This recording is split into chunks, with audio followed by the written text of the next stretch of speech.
हम महात्मा की बात कर रहे हैं, जान रहे हैं आज कि भागवत क्या है, कथाएं चल रही हैं, उसके भीतर का हम सारा ही कहानी के रूप में सब जानते हैं कि भाई गोकर्ण की एक कथा आती है, आत्मदेव की आती है, भक्ति महारानी की आती है ना। राम जी का जन्म होता है, वामन अवतार होता है, इसमें समुद्र मंथन होता है, मोहिनी अवतार होता है, सब कुछ हम जानते हैं। परंतु यह कोई कथित कहानियां नहीं है, यह उस जमाने के या उस समय के कोई या ग्रंथों के कोई पात्र नहीं है जिनकी हमने कहानियां सुनी फिर वही कहना पड़ेगा कि मनोरंजन हो गया, वो बात नहीं है। ये जो ग्रंथों में पात्र बनाए गए हैं, कहानियां बनाई गई हैं, वह हम स्वयं हैं, हमें वह सारी कथाएं घटित होती हैं। उसमें सिखाया गया है कि अपने जीवन में जब यही कहानी दोहराई जाएगी तो आपको कैसे बच के निकलना है, आपको क्या करना है। विष्णु मंथन में यही समझाया जाएगा, गजग्राह की कथा में यही समझाई जाएगी। जो ध्रुव के चरित्र में आएगा कि उत्तानपाद कौन है, वो सारी घटनाक्रम, वो सारी कथाएं हम में है, हमारे भीतर है, वह पात्र कोई और नहीं, हम हैं। संसार में फंसे हैं, उन कहानियों के तरीके से हमें निकलना बताया गया, सिखाया गया, वही मेन चीज हम नहीं सीख पाते। कहानी कथा के हम कह रहे हैं भले, परंतु जानता हर कोई है यहाँ कि भागवत में 8 दिन क्या होता है, कौन से दिन में कौन सी कथा सुनाई जाती है, कौन सी झांकी निकाली जाती है, कैसे कैसे भजन होते हैं, जानते सब हैं। परंतु फिर भी ऐसा एक अनुष्ठान के रूप में ऐसे सार्वजनिक रूप से एकत्रित होकर की कथा सुनने का अभिप्राय क्या है? उसका सार ढूंढना है, उसका निचोड़ निकालना है कि आखिर वह कथाएं, वह कहानियां, वह पात्र, वह प्रसंग हमें क्या सिखलाती हैं जीवन में, हमें अपने जीवन में क्या धारण करना है, क्या त्यागना है। परिचय कर रहे हैं हम आज के समय में कि भगवान क्या है। भगवान के महाराज जो रूप है, स्वरूप है, लीला है, चरित्र है, धाम है, गुण है, उनको हमने अपने विचारों में समाहित कर लिया है, जिसकी जैसी सोच। कुछ तो ऐसे विचारधारक लोग हैं महाराज की जिसकी बातें करते हुए भी शब्द अपमानित होता है। कहते भगवान तो गोपियों के साथ छीन झपट करते थे। कितनी गूढ़ बात है, कितनी महत्वपूर्ण बात है, उस विषय की एक झलक, एक उसकी जानकारी, उसके तह में पहुंचना छोड़ो, उसके दूर की आवरण का भी ज्ञान नहीं है और बातें ऐसी कर देते हैं कि जन्म जन्मांतरों तक जाने किन नरकों में जाने का अवसर प्राप्त कर लेते हैं। तो ये जो भागवत है उसके एक एक चीज को सुनिए, जानते आप भी हैं, हम भी हैं, पर तो यहाँ हम आप बैठ करके यह निचोड़ निकालने बैठे हैं कि आखिर वो प्रसंग हमसे कहते क्या है, ये करना क्या चाहिए, अपने को बदलें तो आखिर कैसे बदलें, हम प्राप्त करें तो कुछ कैसे प्राप्त करें। सच्चिदानंद रूपाय विश्वोत्पत्त्यादि हेतवे तापत्रय विनाशाय श्री कृष्णाय वयं नमः। ये तो हमने नाम और गुण और लोक कार्य सब समझ लिया, प्रणाम भी कर लिया, वयं नमः श्री कृष्णाय वयं नमः, हम सबने हमें प्रणाम कर लिया। हम कहते हैं कि इसकी जो कथानक है वो क्या है। एक नैमिषारण्य भूमि है हमारे भारतवर्ष में, उत्तर प्रदेश के राज्य में आता है, लखनऊ के पास में, जिसको अब हम सीतापुर भी कहते हैं, जिसका प्राचीन नाम नैमिषारण्य हुआ करता। नैमिषारण्य नाम इसलिए पड़ गया क्योंकि एक समय में हमारे पूर्वज ऋषि महर्षियों ने यह मन बनाया कि आने वाले कलिकाल में जो हमारी संतति आएगी, जो जनमानस आएगा, जो मनुष्य उत्पन्न होगा, उसके पास समझ नहीं होगा, उसके पास समय नहीं होगा, उसके पास शक्ति नहीं होगी, तो उनकी मुक्ति का साधन क्या होगा, कैसे सरल किया जाए। उनकी अपनी तो है महाराज, तो हमारे लिए विचार किया उन्होंने, आने वाले संतान के लिए, जैसे हम जन्मे हैं आज। तो उन्होंने मन बनाया कि हम सब मिलकर के, हम सब बोले तो उनकी संख्या बताई जाती है 88,000 ऋषि। उन्होंने मन बनाया कि 1 सहस्त्र वर्ष का, मतलब 1000 वर्ष का हम यज्ञ अनुष्ठान करेंगे, परंतु कहाँ करें, कौन सी एक पुण्य भूमि हो। इस संसार में, इस पृथ्वी पर सबसे पुण्य भूमि कौन सी है, जहाँ हम करें 1000 वर्षों का चलने वाला सत्र, जैसे हमारा 8 दिन का सत्र शुरू हुआ है। तो हमने भी विचार बनाया कि ये कौन सा जगह हो। जो लोग यहाँ आयोजन किए होंगे उन्होंने सबसे पहले जगत का ही शोधन किया होगा। तो ऋषियों ने भी किया, उन्हें नहीं समझ आया तो वो सीधे ब्रह्मा जी के पास गए। महाराज तब के समय में आवागमन होता था, जहां चाहे चले जाते थे। तो वो ब्रह्मा जी के पास गए और उनसे कहा कि हमें 1000 वर्षों का एक यज्ञ अनुष्ठान आरंभ करना है, पर समझ नहीं आ रहा कि जगह कौन सा हम उपयुक्त समझे। तो ब्रह्मा जी ने कहा कि हम आपको अपना एक चक्र छोड़ करके भेज रहे हैं, उसके पीछे पीछे चले जाइए और यह चक्र जहां जाकर के रुक जाएगा उसी को पुण्य भूमि मानना। ऋषियों ने उस चक्र के पीछे चलना आरंभ कर दिया। आगे आगे चक्र, पीछे पीछे ऋषि जा रहे हैं। चलते चलते पूरे ब्रह्मांड का भ्रमण करते करते वह चक्र जाकर के उसी एक जंगल में गिरा। अरण्य का अर्थ होता है जंगल। वहां पर जाकर के उसकी नेमी शीर्ण हो गई, मतलब टूट गई, धस गई। तो उसको नैमिषारण्य कहने लगे हम। वहां आज भी कुंड है जहाँ चक्र गिरा है, पवित्र कुंड है वहां पर। वहां के जल के स्पर्श से ही हमारे अनेकानेक मन के शरीर के विकार दूर हो जाते हैं।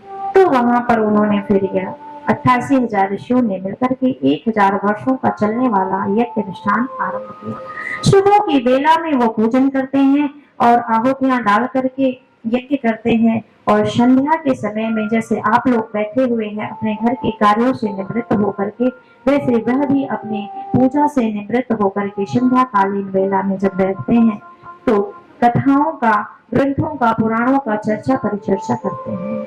आज उनके मध्य में एक 20 वर्षीय युवा का आगमन हुआ जिसका नाम है श्री सूत जी, जो वेद व्यास जी के पुत्र, जो सुखदेव जी हैं, उनके यह शिष्य हैं। आज उनके बीच में आए। इनकी विशेषता क्या है महाराज? विशेषता इनकी ये है कि इनको समस्त पुराण, उप पुराण, उप पुराणों का ज्ञान है। सारी कथाएं ये जानते हैं। और वह संत 88,000 कैसे हैं? अब समझो कि यहाँ आपकी संख्या इतनी कम है, फिर भी हमें एक दूसरे की आवाज सुनने के लिए क्या करना पड़ रहा है? ऐसे यंत्र का सहारा लेना पड़ रहा है। वरना अगर ये बंद हो जाए, ये माइक की आवाज बंद हो जाए, तो हम एक दूसरे को सुन नहीं पाएंगे। कारण क्या है? हमारे भीतर और बाहर इतना उथल पुथल, इतना शोर है कि हम नहीं सुन पाते। या यूं कहा जाए कि हमारी वाणियों में उतनी ओज और तेज नहीं है, इसलिए नहीं सुन पाते। और वहां 88,000 ऋषि संत एकत्रित हुए हैं। 88,000 की संख्या है। उस समय ये तो नहीं रहा होगा। तो विचार करने वाली बात है कि उनकी वाणी में जो बोल रहे हैं कितनी ओज होगा, कितना तेज होगा, कितनी उनकी वाणी में तीव्रता होगी, वेग होगा, कितना ऊर्जा होगा कि सभी सुन रहे हैं। और सुनने वाले का भी मन, तन, यह जन, यह समाज, यह वहां का वातावरण कितना शांत होगा, सब सुन रहे हैं। परंतु हम तो 1 घंटा कथा सुनने बैठेंगे तो क्या करते हैं? इधर की बात है, उधर की बात है। अगर ना बोलेंगे तो इधर उधर की करें, तो मन में तो सोचते ही रहते हैं। और जब मन नहीं है हमारे साथ, या मनी राम कहीं और गया हुआ है, तो कान में तो कितनी बातें आती रहे, कहाँ उतरने वाली है?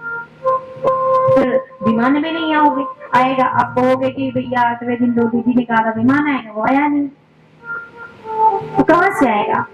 और आए भी तो जाओगे नहीं, इसलिए भी नहीं आता है, क्योंकि ऊपर वाले को सब पता है। आप अपने को मूर्ख बना सकते हो, हमें आपस में एक दूसरे को मूर्ख बना सकते हो, पर ईश्वर को थोड़े ना। वो तो तीनों काल को जानने वाला है। तो उस ऋषियों ने, उन संतों ने, उनकी विशेषता क्या है ये भी जान लेते हैं। कैसे कैसे? जिनके हजारों वर्षों की आयु है, कल्प कल्पांतर, युग युगांतर, जन्म जन्मांतर की उनकी आयु है महाराज। आप लोगों ने कहा कुसुम्बी जी का नाम सुना होगा, रामचरितमानस में उनका वर्णन आता है। 27 कल्प बीत गए महाराज, उनकी मृत्यु नहीं होती, शरीर ही नहीं छोड़ते। उसमें भी ऐसे ऐसे ऋषि महात्मा बैठे हुए हैं जो एक जगह बैठे बैठे इस ब्रह्मांड के किसी लोक का खबर रखते हैं, ऐसे देखते हैं कि किस लोक में क्या हो रहा है। ऐसी उनकी दिव्य चक्षु है। उम्र कैसी है? एक युग में खाना खा लेते हैं तो दूसरे युग में जाकर पानी पीने की आवश्यकता पड़ती है। हम कहते हैं ना कि भोजन कर लिया, हम 1 घंटे बाद पानी पिएंगे। तो जो हमारा 1 घंटा होता है ना, वो ऐसा 1 घंटा उनका 1 युग के बाद होता है। 1 युग के बाद पानी की जरूरत पड़ती है ऐसा। परंतु वो बड़ी शांति से अपने आयु से छोटे जो 20 वर्ष के मात्र हैं, उन सूत जी से आज एक प्रश्न करते हैं। कहते हैं कि हम जानना चाहते हैं कि जो वैष्णव लोग हैं, भगवान के भक्त लोग हैं, वो अपने ज्ञान को, वैराग्य को, भक्ति को बढ़ाने के लिए क्या करते हैं। क्यों? क्योंकि ये जो संसार है इसका एक सत्य है, वो सरकता रहता है। जो परिवर्तन होता है, जो सरकता रहता है, जो बदलता रहता है, वही तो संसार है। तो यहाँ पर अगर यह सब बदल रहा है तो यह एक सत्य और सामने आता है जो अटल है कि मृत्यु सबकी होनी है। तो मृत्यु का भय दूर कैसे करते हैं भक्तजन, वह हम जानना चाहते हैं। इस प्रकार का जब उन्होंने प्रश्न किया कि भक्ति ज्ञान वैराग्य को कैसे बढ़ाए, तो सूत जी प्रसन्न हुए और उन्होंने उनसे कहा कि आज मैं आप लोगों को वह कथा सुनाता हूँ जो परीक्षित जी को हमारे गुरुदेव ने सुनाया था। उनके गुरुदेव कौन है, अभी बताया था। ऐसा करते हैं कि आप लोगों से रोज की कथा के बाद 3 से 4 प्रश्न या 5 प्रश्न रख दिया जाएगा, अब कल पूछे जाएंगे, और जो बताएगा उसे ही कथा सुनने वाला माना जाएगा। बाकी तो यहाँ भीड़ बढ़ाने वाले होंगे। भीड़ का मतलब क्या होता है, भीड़ के बाद क्या बोलते हैं, भीड़ का पूरा नाम क्या है, क्या बोलते हैं। कहीं गए, मेला में गए, मार्केट में गए, कहीं गए आप, तो वहां पर क्या था, बहुत ज्यादा भीड़ थी, तो आप क्या कहते हो, आके क्या था वहां, कहते हो भीड़ था, नहीं कुछ और कहते हो, बढ़ा के थोड़ा सा और चढ़ा बढ़ा के क्या बोलते हैं, भीड़ भड़ था। भीड़ भड़ था, मतलब भीड़ के बाद क्या रहता है, भीड़ क्या है, भाड़ है। भाड़ जानते हो, कहते बड़ी गुस्से में होते हैं, कहते तू जा भाड़ में, है ना। भाड़ में जाना मतलब बेकार होता है, ऐसा मान लो, बस सीधा सीधा ज्यादा हो जाएगा ना, गहराई में रहेंगे तो। मतलब भीड़ होने का कोई ज्यादा प्रसन्नता नहीं मनाओ, भीड़ नहीं होगा तो ज्यादा अच्छा रहेगा, परंतु हम भीड़ ही चाहते हैं। एक दिन अकेले रहना पड़ जाए तो बड़ी मुश्किल, लेकिन वो एक दिन आपके लिए बड़ी महत्वपूर्ण है। स्वयं से मिल सकते हो, स्वयं से बातें कर सकते हो, स्वयं को जान सकते हो, उसका कभी अवसर ही नहीं आता। कभी माँ बाप के बीच में रहे, भाई बहनों के बीच में रहे, घर से बाहर निकले, शाखाओं में रहे, कहीं रिश्तेदारी में रहे, कहीं समाज में रहे, कहीं ऑफिस के लोगों के साथ रहे, कहीं ससुराल में गए, सास ससुर के साथ रहे, नहीं किसी को तो महाराज पति पत्नी के साथ रहे, आगे चल के बच्चों के साथ रहे, फिर पोते पोतियों के साथ रहे, खुद के साथ कब रहे।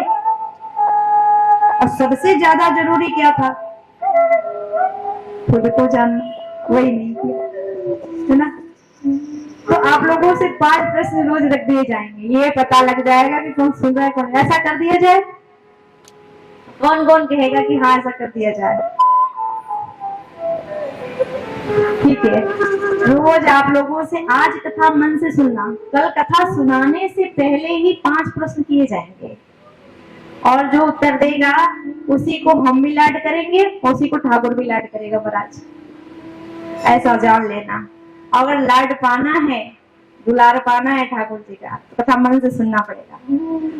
नहीं कि आए कथा सुने और उतरा कुछ नहीं, 8 दिन के बाद जिन्होंने कराया इतना धन रुपया लगा करके, जिन्होंने गला फाड़ फाड़ भजन सुनाया, जिन्होंने मंत्र मारा, महाराज हम भी बैठे बैठे सुनाते रहे, सब बेकार कर दो।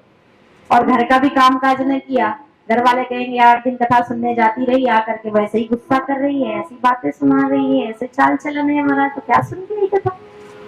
8 दिन में पता नहीं कितने काम करती, 4-4 घंटे, वो तो किया भी नहीं और कुछ बदला भी नहीं। इसी उम्मीद से घर वाले भेजे होंगे कि जा भला कथा में कुछ जाओगी, अच्छा सुनोगी, अच्छा होगी, प्यार से तो बोलोगी, प्यार से रोटी दोगी, है। और वो भी ना हुआ, क्योंकि कथा सुनी नहीं, आपने परिवर्तन आया नहीं। जिज्ञासाओं से ही हमारे ग्रंथ लिखे गए हैं, जिज्ञासाओं से। कहते हैं कि जिसके अंदर जिज्ञासाएं नहीं है, प्रश्न नहीं है, वो उसका शरीर भले ही युवा हो सकता है, जवान हो सकता है, परंतु वो मन से बूढ़ा हो चुका है। जिज्ञासाएं होनी चाहिए, जानने की आकांक्षा होनी चाहिए, अभिलाषा होनी चाहिए, उत्कंठा होनी चाहिए। अगर आपके कोई भी प्रश्न हो, आप पर्ची पहुंचा दिया करो, यहाँ पर उसका हल लिया जाए। हो सकता है कि वह चीजें हमारे ध्यान में नहीं आई 8 दिन जो हम आपको सुनाते, परंतु आपने एक जिज्ञासा लिख दी तो उस विषय पे चर्चा हो गया, तो हम सबने सुन लिया, है ना।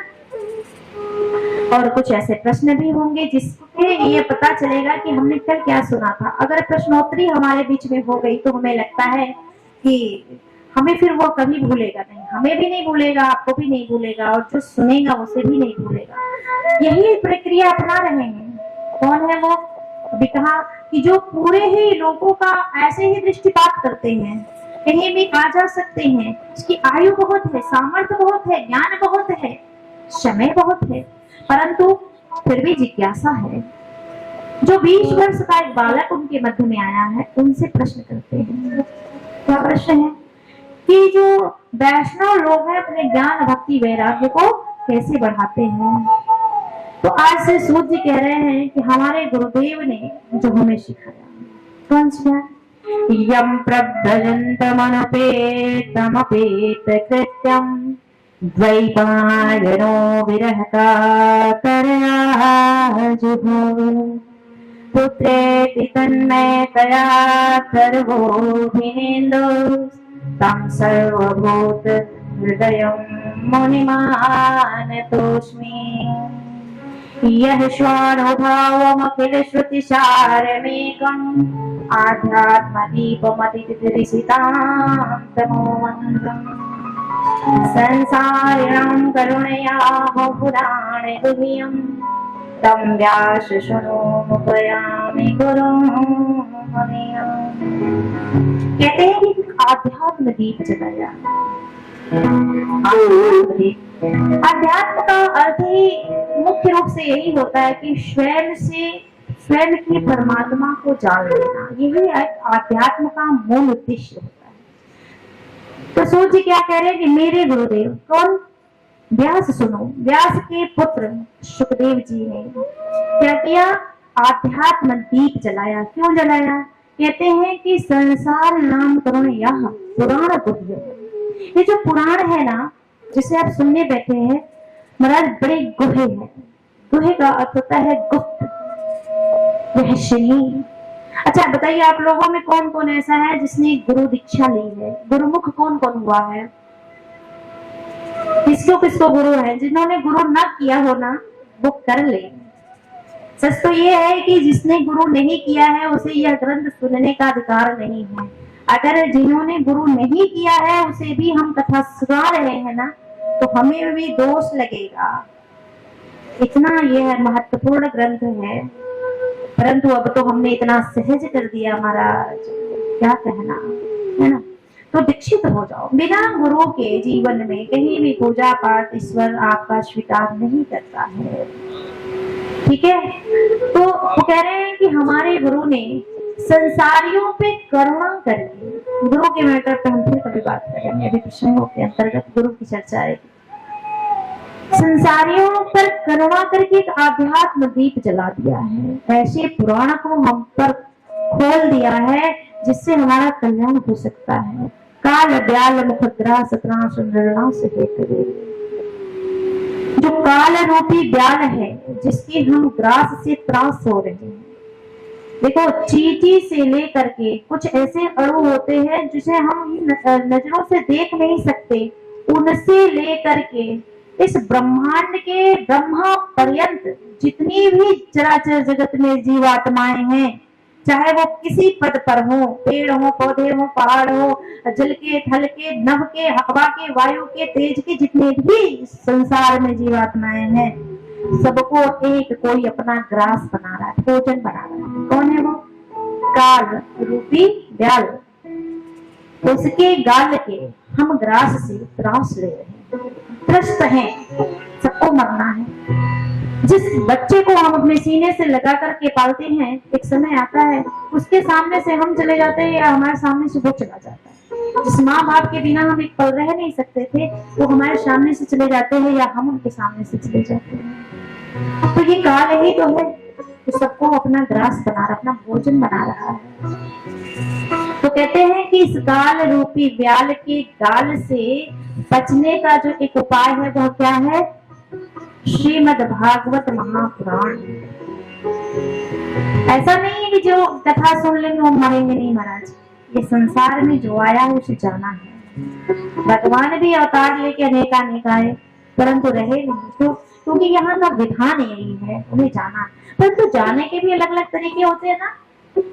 हम अगर जा रहे हैं तो रोड से, तो कभी कभी हम अच्छी महंगी गाड़ियों में जा रहे हैं, कभी हम मोटरसाइकिल से जा रहे हैं, कभी हम साइकिल से जा रहे हैं, कभी पैदल जा रहे हैं, और कभी कभी पैदलों में भी महाराज अलग अलग तरीके के लोग होते हैं, घूंघट करके कभी कभी पैर फंस जाता है साड़ी में, है ना। कभी कभी कोई ज्यादा महाराज तो फिर वो तो सड़क से भी किनारे चला जाता है, जो थोड़ा, है ना। तो चलने के भी जाने के भी तरीके होते हैं। आया है सो जाएगा राजा रंग फकीर, एक डोरी बढ़े जात है, एक जात बढ़े जंजीर। एक डोरी जो भगवान का लगा हुआ है, जिसको पकड़ के हम तक पहुंचते हैं, उसे पकड़ करके जाता है। जिसके डोरी लग जाते हैं उनके लिए ही विमान आते हैं, सिंहासन आता है ना।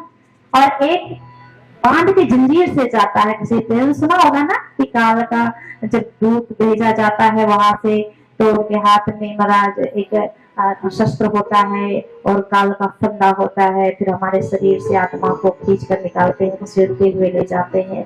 तो हमें अपने जीवन में निर्धारित करना है कि हमें उस डोर को पकड़ करके बड़ी आसानी से जाना है, सिंहासन पे, रथ पे, या हमें आने वाले विमानों पे जाना है, या उस डोर में बंध कर खींचते हुए जाना है। आने जाने का तो अपना तरीका होता है। तो कहते हैं कि काल अपने गाल में नहीं लेगा। क्यों? अगर जाना है और काल के ब्याल के गाल में भी नहीं जाएंगे तो कैसा मतलब हुआ? फिर वही मतलब हुआ कि जाने के तरीके हैं। भगवान स्वयं ले जाएंगे, आपको अपने पास बुलाएंगे, एक इज्जत से, एक मान से, एक मर्यादा से, एक तरीके से ना। ट्रेन में गए, आपके पास टिकट है तो टीटी कुछ नहीं बोलेगा, आप सो, वहां पर आप गए तो आपको चादर भी मिल गया, वहां पर आपको अच्छे अच्छे साफ सुथरे तकिए भी मिल गए, एसी भी चल रहा है बढ़िया, है ना, सब कुछ है। कोई इज्जत है ना एक तरीके वाला। अपरंतु आप भी विदाउट टिकट घुस गए ट्रेन में, तो फिर कैसी इज्जत रहती है घर वालों के सामने। तो वहां जाना है तो टिकट तो बनवाना पड़ेगा ना। तो कहते हैं कि काल आपको परेशान नहीं करेगा। मैं अब वह गुप्त बात बताने जा रहा हूँ। कौन सी है वो कथा? तो कहते हैं कि ये कथा श्रीमद् भागवत महापुराण है। इसी को हमारे गुरुदेव ने श्री सुखदेव स्वामी ने राजा परीक्षित को सुनाई थी, तब जब उन्हें सांप लगा था 8 दिन में मरने का। कहाँ पे सुनाई थी? सुखताल में। मेरठ के आसपास ही सुखताल पड़ता है ना, यहाँ दिल्ली से तो पास ही पड़ता है। गंगा के तीर पर इन्होंने कथा सुनाई थी। तो कथा का परिणाम क्या हुआ था कि वहां जब कथा सुनाने के लिए परीक्षित जी को बैठे श्री सुखदेव जी, तो देवताओं ने अमृत का कलश ला करके दिया। बोले कि सुखदेव स्वामी, हम ये चाहते हैं कि इससे विनिमय हो जाए, जो आप कथा सुनाने जा रहे हैं वो हमें सुना दीजिए, और जो ये हमारे पास अमृत का कलश है उसका जो अमृत है ये परीक्षित जी को पिला दीजिए। परंतु सुखदेव स्वामी कैसे हैं? अपनी माँ के गर्भ में 12 वर्ष रहे, जब तक भगवान ने आकर यह आश्वासन नहीं दिया कि तुम आ जाओ बाहर, हमारी माया तुम्हें प्रभावित नहीं करेगी, तब तक गर्भ से नहीं आए। ऐसे वो विष्णुदास। और परीक्षित जी कैसे हैं? अभी आपको कल श्रवण करने को मिलेगा उत्तरा प्रसंग में, जब वो अपनी माँ के गर्भ में, उत्तरा के गर्भ में है परीक्षित जी, और अश्वत्थामा ने ब्रह्मास्त्र छोड़ दिया है, तो उनकी रक्षा करने के लिए भगवान स्वयं गर्भ में गए, जहाँ उनको गर्भ में ही दर्शन हो गया है भगवान का, जैसे ब्रह्मरात। तो ऐसे को कोई छल सकता नहीं। आपको कोई कह दे कि कथा मत सुनो, और कथा में जो चंदा उतर रहा है या जो सेवा जा रही है वह सब हमें दे दो, हम तुम्हें बदले में सोने का चैन दे देंगे, झुमका दे देंगे, तो तुम लोग क्या करोगे? दे दोगे। कथा को आप बेच दोगे। परंतु जिस दिन आपको कथा का महत्व पता हो जाएगा, उस दिन आप भी नहीं करोगे। तो उन्हें भगवान की महिमा पता है, इसलिए उन्हें छले नहीं पाए। क्यों? इन्होंने, सुखदेव स्वामी ने कहा, अगर तुम विनिमय न करने आते, अदला बदली न करने आते, भक्त होते, तुम तुम्हें सुनाते।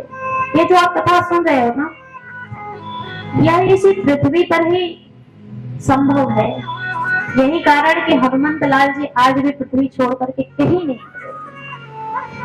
राम जी साकेत जा रहे हैं, पूरा अयोध्या चला गया है उनके साथ। यहाँ तक कि जो चांडाल होते थे ना, जो भगवान की सानिध्यता पाने के लायक नहीं होते, अनंत पापों से भरा होता है उनका देह, उन्हें भी राम जी अपने साथ ले गए। परंतु प्रभु ने जब पूछा कि हनुमंत लाल चलने की तैयारी नहीं कर रहे, चलना है साकेत, मना कर दिया महाराज। बस एक प्रश्न पूछा था, प्रभु क्या साकेत में भी आपकी कथाओं का आनंद आएगा, आपके नाम का उच्चारण करने को मिलेगा, क्या मैं ऐसे आपके नामों की मस्ती में डूब पाऊंगा? भगवान ने कहा कि वहां पे ऐसा भजन कीर्तन नहीं होता, वहां ज्ञान है, वहां सत्य है, वहां ऐसा हमारे जैसे हम बचकाने करते हैं हरकतें कि लला को जन्मा रहे हैं, लला की छुट्टी मना रहे हैं, लला को ब्याह कर रहे हैं, आज जन्माष्टमी हो गई, कल ब्याह हो गया, ये वो हम जिस आनंद में जी रहे हैं ये सिर्फ पृथ्वी वालों को मिलता है। भगवान का नाम लीला गुण धाम की महिमा सिर्फ पृथ्वी पे है, अन्य कहीं नहीं है। यही कारण है कि आज भी हमारे जो इष्ट हैं, हमारे जो देवता हैं, हनुमंत लाल जी कहीं नहीं गए, इसी पृथ्वी पर और इस प्रांगण में तो महाराज नहीं है। इसलिए आप लोग जब भी आओ यह अनुभूति करो कि ठाकुर जी से बैठे हैं, यहाँ ग्रंथ तो है रखा हुआ, यहाँ हम सब है, तुलसी महारानी है, सब कुछ है, परंतु यहाँ हनुमंत लाल निश्चित है। ये तो प्रांगण है, ये मंदिर है, यहाँ पे वो विग्रह से विद्यमान है, परंतु अगर विग्रह ना भी होता तो कहीं ऐसा या कथा या प्रसंग या जो सत्संग या किसी प्रकार का भी पूजा पाठ चलता है, भगवान के नामों का कीर्तन होता है, वहां निश्चित हनुमंत लाल जी होते हैं। तो यहाँ पर वेदियों में, यहाँ की कलश में, यहाँ के कण में इस वक्त भगवान विद्यमान है, हनुमंत लाल विद्यमान है, अप्रत्यक्ष रूप से प्रत्यक्ष रूप से अनंत शक्तियां विद्यमान है यहाँ।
बोले श्री बाके बिहारी लाल की, श्री राधा रानी सरकार की जय हो। ऐसे जय होगा। बोले श्री बाके बिहारी लाल की ऐसे। ज्यादा थक गए हैं आप। अच्छा, आज कलश यात्रा में कौन कौन गया था? सभी गए थे। कलश कौन कौन उठाया था? आज धीमा भी बोलेंगे तो क्षमा है, क्योंकि एक बहुत बड़ा बहाना है कि हम आज थके हैं। नहीं थके, वीर हैं आप लोग, वीरांगनाएं हैं। अच्छा, पहले आप लोगों में से कथा कौन कौन ऐसे बैठ के सुना है और कौन कौन नहीं सुना? पहले सुनने वाले उठाए। अच्छा, सब सुने हैं, अनुभव में है। और कौन नहीं सुने? आप नहीं सुने। ठाकुर जी की कृपा हो गई, अब काहे की शिकायत। ठाकुर जी की महती कृपा है ये।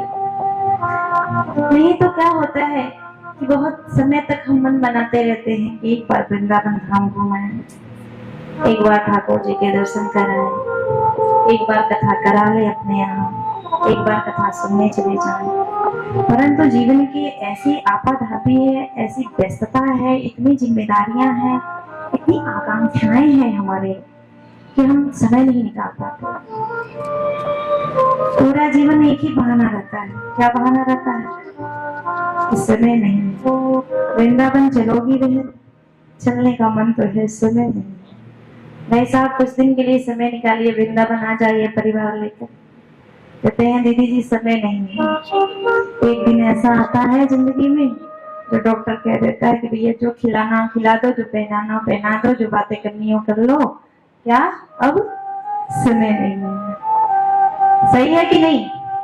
हमारे आपके जीवन में ऐसे कितने लोग चले गए, हमें भी जाना है और यह भी नहीं पता कब जाना है। कम से कम इतना ही पता होता, एक हमारे पास कागज होता, जैसे हम जमीन लिखाते हैं तो कागज मिल जाता है, जेवर खरीदते हैं तो हमको वहां से बिल मिल जाता है ना, उसका दाम, उसका स्थान, उसकी सीमा रेखा जमीन है तो सब मालूम रहता है। तो हमारे जीवन की भी एक सीमा रेखा लिखकर कोई दे देता है, इतने दिन तक आपको जीना है, इतना कंफर्म होता है, इतना पक्का होता है, तब भी हमें समझ ये भी नहीं पता है। आज हम कथा करने बैठे हैं, आप सुनने बैठे हैं, कल इसमें से कौन होगा कौन नहीं होगा ये भी नहीं होगा।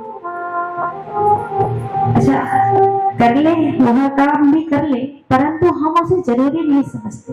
क्यों? क्योंकि हमने उसका महत्व नहीं समझा। हमने जिस चीज का महत्व समझा उसको हम पूरी तन्मयता से करते हैं। ऐसा नहीं है कि हम गैर जिम्मेदार करते हैं। हमें लगता है कि हमें घर बनाना है तो अपने उस ईंट पत्थरों के घर को बनाने के लिए कितने वर्षों लगा देते हैं, कितने पैसे मेहनत से जमा करते हैं। जानते हैं कि वो नश्वर है, ईंट का है, पत्थरों का है, महाराज एक भूकंप आएगा और वो कितना चकनाचूर होकर कैसे धराशायी होगा हमें नहीं पता, फिर भी उसके लिए मेहनत करते हैं क्योंकि हमें लगता है कि बहुत महत्वपूर्ण है। मकान के बिना जीवन बड़ा संघर्षमय है, बड़ा दुखमय है, तो मकान बनाना है तो उसके लिए हम पूरी तरह से लग जाते हैं क्योंकि उसको महत्व पता है। वस्त्र खरीदना है तो हम और नए नए चीजों से कटौती करेंगे, पर महंगी साड़ी महंगे कपड़े खरीदेंगे क्योंकि उसका महत्व पता है। अपने घर की स्त्रियों को सजाना है तो वर्षों से पैसा जुटा जुटा करके उनके लिए सोना चांदी खरीदेंगे। हम ठाकुर में अगर नहीं मन लगा पा रहे हैं, अगर ठाकुर के पास हम पहुंच नहीं पा रहे हैं, उनके नाम का गुणानुवाद नहीं कर पा रहे हैं, तो कहीं ना कहीं हमें उनका महत्व नहीं पता है। हमारे जीवन में वो कितने उपयोगी है, कितने आवश्यक है, हमें नहीं पता है। अगर हमें यह चीज पता लग जाए तो जैसे हमारे जीवन की दिनचर्या होती है, कि हमें उठना है, नहाना है, धोना है, नित्य क्रिया करना है और फिर ऑफिस दुकान जाना है, अपने व्यापार को संभालना है या अपने घर के बाल बच्चों को संभालना है, जिसकी जो नौकरी है उसे संभालना है, तो हम उसी में इसको भी शामिल कर लें, परंतु हमें यह पता नहीं। हम यह जो कार्यक्रम करने बैठे हैं, हम यह जो अनुष्ठान शुरू करके बैठे हैं ना, इसमें हम पूरे सप्ताह यही सीखने वाले हैं। हमारे जीवन में महत्वपूर्ण क्या है, विषय ऐसा क्या है जिसके उद्देश्य के लिए हमारा जीवन यहाँ आया है इस धरा पे। बिना उद्देश्य के, बिना कारण के संसार में कुछ नहीं है। अगर हमारा शरीर ना हो तो क्या हमें वस्त्र की जरूरत है? वस्त्र की जरूरत इसलिए है क्योंकि हमारे शरीर को ढकने का कारण है। हमारे अगर पेट की यह जो क्षुधा निवृत्ति की आवश्यकता ना हो, भूख ना हो, तृष्णा ना हो, आवश्यकता ना हो, तो क्या हम ऐसे दिन रात अपने बाल बच्चों से दूर रह करके इतनी मेहनत करके छोटे बड़े काम अपने जीवन में करने की जरूरत महसूस करेंगे? नहीं। क्यों? क्योंकि एक कारण है, हमें धन कमा के लाना है, हमें घर में अन्न इकट्ठा करना है। तो यह जीवन जब हमें मिला है तो उसका भी तो कोई ना कोई कारण होगा, और विशेष जीवन है तो विशेष कारण होगा। क्योंकि अगर हम मनुष्य जीवन में आए हैं जिसकी चेतना इतनी पवित्र है, जिसको सोचने समझने चलने फिरने देखने सुनने कहने समस्त उसकी जो चित्त वृत्तियां हैं वो जागृत हैं, तो सिर्फ खाने और सोने के लिए या हमें पहनने के लिए या मैथुन क्रिया करके बच्चे उत्पन्न करने के लिए तो नहीं हुआ होगा। यह सब उसमें प्रक्रिया लागू है, आवश्यक है, परंतु अगर यह जीवन इतनी चेतनामयी है, इतना विशिष्ट है, अन्य सभी जीव जंतुओं से, पशु पक्षियों से, पौधों से, वृक्षों से, पहाड़ों से सबसे उन्नत है, विशिष्ट है, तो इसका उद्देश्य भी कोई न कोई विशिष्ट होगा, उसे ही जानना है। इस पूरे कथा में यही जानना है। अगर आप लोगों को लगता है कि कथा में चलेंगे बहुत आनंद आएगा, आनंद तो आएगा, परंतु अगर वैसा आनंद भौतिक तरीके से आपको चाहिए कि भजन होगा, झांकियां निकलेगी, उसमें 3 घंटे हमारा समय निकलेगा, तो ऐसी भावना में आपको कुछ नहीं मिलेगा। यहाँ हम विशुद्ध कथा करेंगे, प्रयास करेंगे कि जब हमें निद्रा आने लगे, जब हमें आलस्य आने लगे या बहुत देर हो जाए, हम कुछ अपने को अनमने से महसूस करने लगे, तो इन भाइयों का हम सहारा लेंगे और भजन कीर्तन करेंगे और भगवान का नाम का गुणगान करेंगे, इसलिए कि हमें ताजा बना जाए, हम जागृत हो जाए, निद्रा से बाहर आए, आलस्य से बाहर। वरना प्रयास करेंगे क्या कि हम विशुद्ध कथा करें, जो सत्य है, यह ग्रंथ जो कह रहा है, ग्रंथ में क्या है, हम सिर्फ उसे सुनने का प्रयास करेंगे और सिर्फ सुनेंगे नहीं, उसे समझेंगे, मनन करेंगे और उसे जीवन में उतारेंगे। सब तो नहीं उतरेगा, एक बार में 2 बार में तो सब नहीं उतरने वाला, परंतु यह प्रयास जरूर होगा कि एक बार की कथा सुन करके एक सप्ताह का हम 2-4 चीजें, एक चीजें तो निश्चित अपने जीवन में उतार लेंगे। ठीक है, तो आज आप लोग कलश उठाएं। ठीक है, कलश का जो आप लोगों ने बोझ लग रहा था, कुछ भारी लग रहा था, चलना मुश्किल हो रहा था, किसको किसको मुश्किल हो रहा था? आपको हो रहा था। किसी ने तो पूरा ही कलश भर लिया था महाराज, जब यहाँ से पकड़ा करके रखा जा रहा था, जब मैंने पकड़ा तो किसी में तो बिल्कुल नहीं था, ऐसे लगा खाली लेके चली गई क्या, परंतु किसी का तो पूरा भरा था। तो मुझे आश्चर्य हुआ कि भाई इतना लंबा परिक्रमा हमारे आयोजकों ने करा दिया, आचार्य जी ने, तो कैसे चली होगी। अच्छा, थकावट किसको किसको महसूस हो रहा है? माता इधर हाथ में, ऐसा कुछ ना करें, पता लग जाएगा। नहीं बता सकती है, नहीं है थकावट, किसी को नहीं है, इसीलिए तो आप मात्र शक्ति है। अच्छा, भाइयों के नाम के साथ शक्ति नहीं जुड़ा ना, भाइयों के साथ ही छोड़िए, किसी पुरुष जाति के साथ शक्ति नहीं जुड़ा। उनमें शक्ति हमसे ज्यादा होता है, परंतु उनकी अपनी नहीं होती।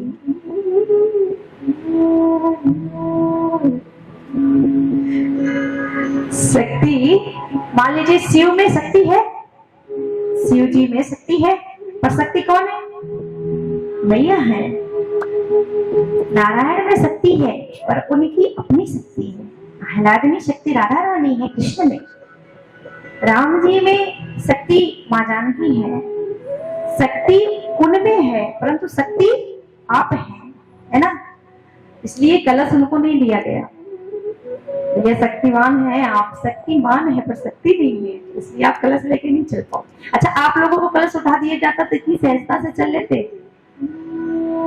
देखो मना कर रहे हैं सब, मेरे नहीं चल पाते। कलश में क्या है पहले ये जान लीजिए। क्यों? क्योंकि आप लोगों के उस कलश का पूरे सप्ताह पूजन होने वाला है। उसमें क्या क्या है? आपको उसमें रुद्राक्ष मिलेगा, उसमें आपको छिक्का मिलेगा, उसमें कुछ अक्षत होगा। अक्षत का अर्थ ही यही है कि जिसका क्षत नहीं होता, जिसका नष्ट होने का कोई कारण नहीं, वो अक्षत। उसमें जल है।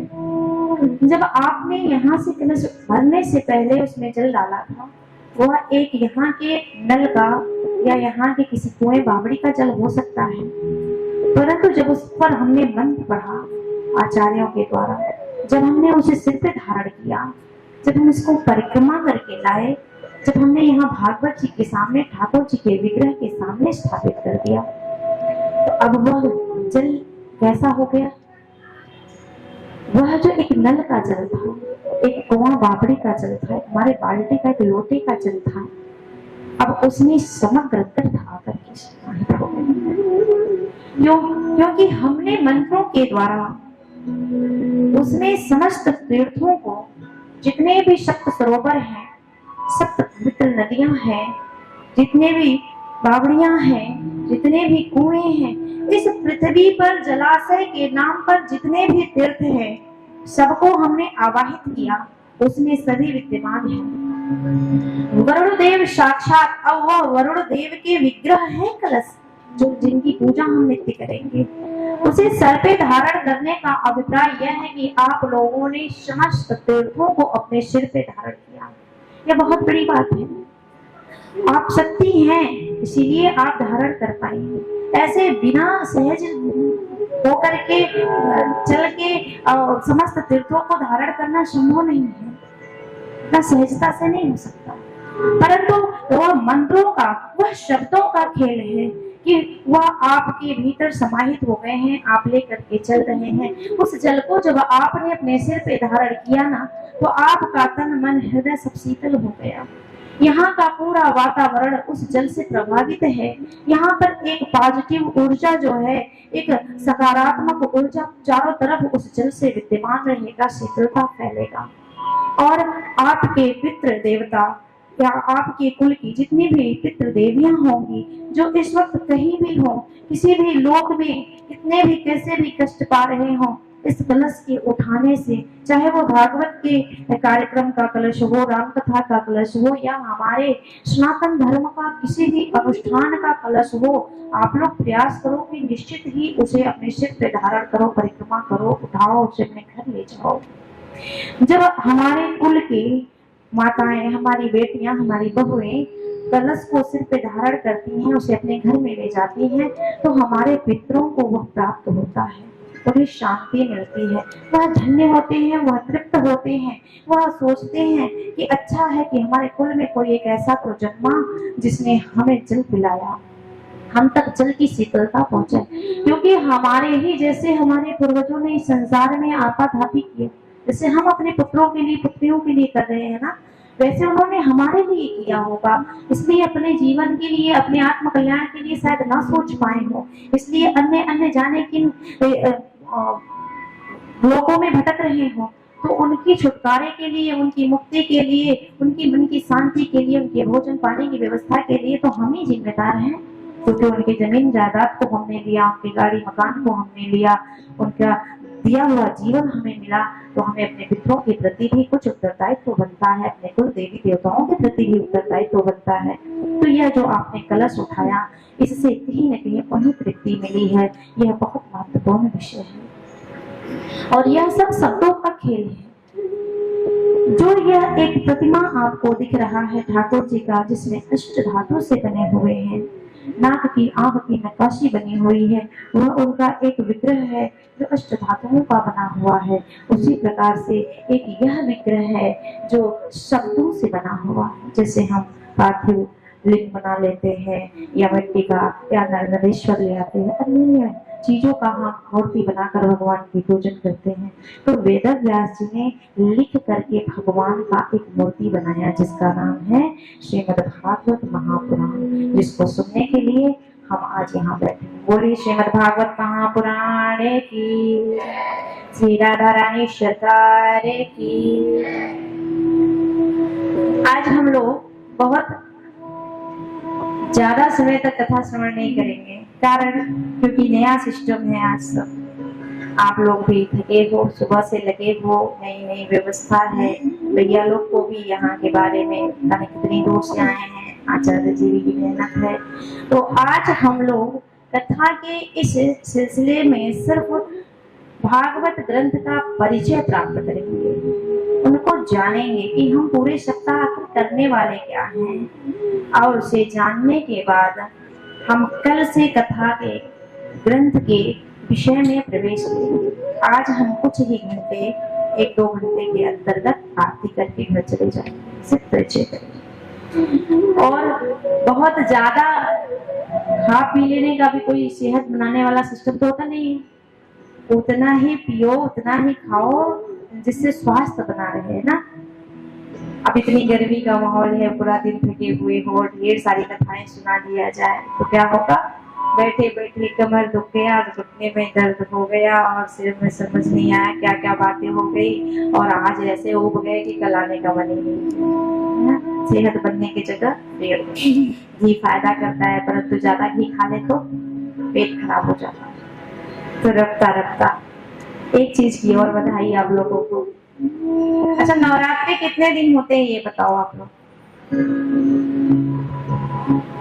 कितने? देखो कोई ऐसे उंगली दिखा रहा था, हमें 8 गिनती में आ रहा है। नहीं, साल में पूरी नवरात्रि कितनी आती है? 9 दिन की तो होती है, 4। अरे वाह, दिल्ली के लोग बहुत समझदार हैं, बहुत ही समझदार है। देखो बहुत कम लोगों को पता होता है कि साल में नवरात्रे 4 होते हैं, क्योंकि ज्यादातर लोग 2 को जानते हैं ना। तो जो 4 नवरात्रा है उसमें से एक नवरात्रा आज से शुरू हुआ है ना। बहुत शुभ दिन है ये, जिसने भी आज कलश उठाया, जो शुरू किए इस यात्रा को, जो इसमें अपना जैसे भी तन मन धन जन मन जैसे भी सहयोग दे रहे हैं, और सतत बधाई के पात्र हैं, धन्यवाद के पात्र हैं। और उन्हें आप सबको जहाँ तक आवाज जा रही हो, इस गुप्त नवरात्रि की बहुत बहुत बधाई। इसमें कोई भी पूजा पाठ अनुष्ठान अपने कुल के देवी देवताओं का, कुल के पितरों का, या अपने इष्ट का, या किसी का जिसका आप करते हैं, पूजा करिए। बहुत मन को शांति मिलेगी, घर में सुख समृद्धि आएगी। वह जो नवरात्रि 2 होती हैं, चैत्र का और द्वार का, उसमें दोनों में प्रत्यक्ष रूप से माता का आगमन होता है इस धराधाम तक, जहाँ पूजा पाठ अनुष्ठान भंडारे जो भी हम अपने अपने घर के अनुसार करते हैं, वह प्रभावी बहुत होता ही है। यह जो गुप्त नवरात्रि है, यह गुप्त साधनाओं के लिए बड़ा प्रभावी होता है। जो आप लोग जप इत्यादि अपने गुरु का करते होंगे, माला या किसी इष्ट का माला जपते होंगे, उसको बढ़ा दीजिए 9 दिन, या छोटा मोटा कोई पूजा रख लीजिए। ये जो गुप्त नवरात्रि होती है ना, गुप्त विद्याओं की दात्री होती है। कोई अगर मंत्र सिद्ध करना है, या किसी अपने देवता को प्रसन्न करना है, या अपने मन की इस शांति को प्राप्त करना है, तो यह गुप्त नवरात्रियां ज्यादा प्रभावशाली होती हैं। तो इसकी सतत बधाई आपको। हम जिस शब्द की बात कर रहे हैं, उन्हीं शब्द पर यह पूरा ब्रह्मांड टिका हुआ है। अगर आप लोगों को प्यार से यहाँ पर नाम पुकार करके बुलाया जाए, कुछ कहा जाए, तो यहाँ से हृदय आह्लादित हो जाएगा। परंतु किसी के द्वारा आपका नाम पुकार करके कुछ अशब्द बोल दिया जाए, असभ्य बोल दिया जाए, तो क्या होता है कि हमारे मन में, हमारे शरीर में एक ऐसी उत्तेजना उत्पन्न होती है, ऐसा एक क्रोध उत्पन्न होता है, एक ऐसा बुरा सा भाव उत्पन्न होता है। तो क्या है यह प्रक्रिया क्या है? यह शब्दों का खेल है। यह शरीर हमारा देखने को है, परंतु इसमें जो चेतन रूप से आत्मा काम कर रही है, वह शब्द की धार पे उतारी गई है। जो देवी देवता हमें दिखाई नहीं देते, जो हमारे ईश्वर, हमारे ठाकुर जी हमें दिखाई नहीं देते हैं, वह शब्द ही एक ऐसा सूत्र है, वह शब्द ही एक ऐसा धागा है जो प्रत्यक्ष कर सकता है उनको। परंतु उस धागे को हम पकड़ नहीं पा रहे हैं। हम इसको किताब मानते हैं, हम इसको एक ग्रंथ मानते हैं, परंतु सत्य यही है, आज से यह जान लीजिएगा कि यह जो भागवत महापुराण है यह साक्षात भगवान कृष्ण का वंगमय स्वरूप है। यह जितने भी हमारे पुराण हैं, हमारे ग्रंथ हैं, जितने भी हमारे धार्मिक ग्रंथ हैं, वह भगवान नारायण के अंग प्रत्यंग है। तो घर में अगर हम किसी प्रकार का रामचरितमानस है, महाभारत है या कोई अन्य पुराण है रखते हैं, तो ऐसा मान के चलिए कि हमने साक्षात भगवान नारायण को स्थापित किया हुआ है। ठीक है,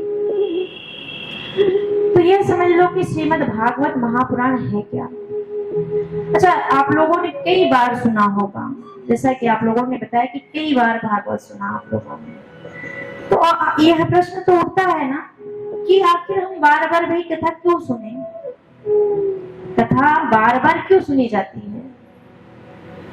बार बार कथा सुनने का कोई कारण तो होना चाहिए। किसी को धन कमाने का कारण होता है, किसी को अपनी फैक्ट्री के लिए मन्नत मान रखी थी तो कथा करा ली, किसी को किसी तरह का कार्य था कर लिया कि हमें कथा करानी है, या किसी को यही दिखाना है कि भाई हमारे पास पैसा है, ठाकुर जी का दिया हुआ, अपने की सेवा कर रहे हैं। कारण अनेक अनेक हो सकते हैं हमारे इस भौतिक सोच से, इस सामाजिक सोच से, परंतु अंतर मन की एक ही, सबका एक ही उद्देश्य होना चाहिए भागवत सुनने का, कि भाई यह जो भागवत है वो मनोरंजन का विषय नहीं है कि हम 8 दिन जाएंगे, उसमें नाचेंगे कूदेंगे, वहां पे झांकी देखेंगे, वहां पे भजन सुनेंगे और घर से निवृत्त होकर 4 घंटे टाइम पास करेंगे। यह विषय नहीं है भागवत, और ऐसी भावना वालों को यहाँ आना भी नहीं चाहिए। नहीं तो जो सच्चे मन से, सच्चे उद्देश्य से सुनने वाले बैठे होंगे, उनको भी आप परेशान नहीं करोगे, पाओगे कुछ नहीं।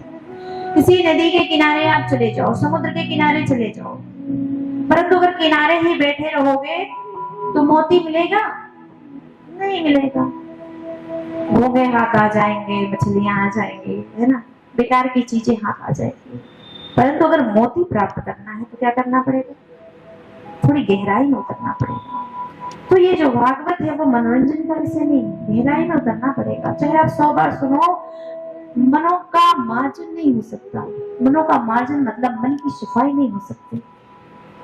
मन की सफाई इसी शर्त पर होगी। अभी तो हम लोग क्या है कि भी कहीं भी YouTube चैनल पर सुन रहे हैं, मोबाइल बजाया कथा शुरू हो गई, टीवी चलाया कथा शुरू हो गई, इस गली में निकले कथा शुरू हो गई, उस गली में निकले कथा शुरू हो गई। इस कलयुग में जहाँ कहा जा रहा है कि पाप बढ़ गया, वहाँ पुण्य भी बढ़ गया है।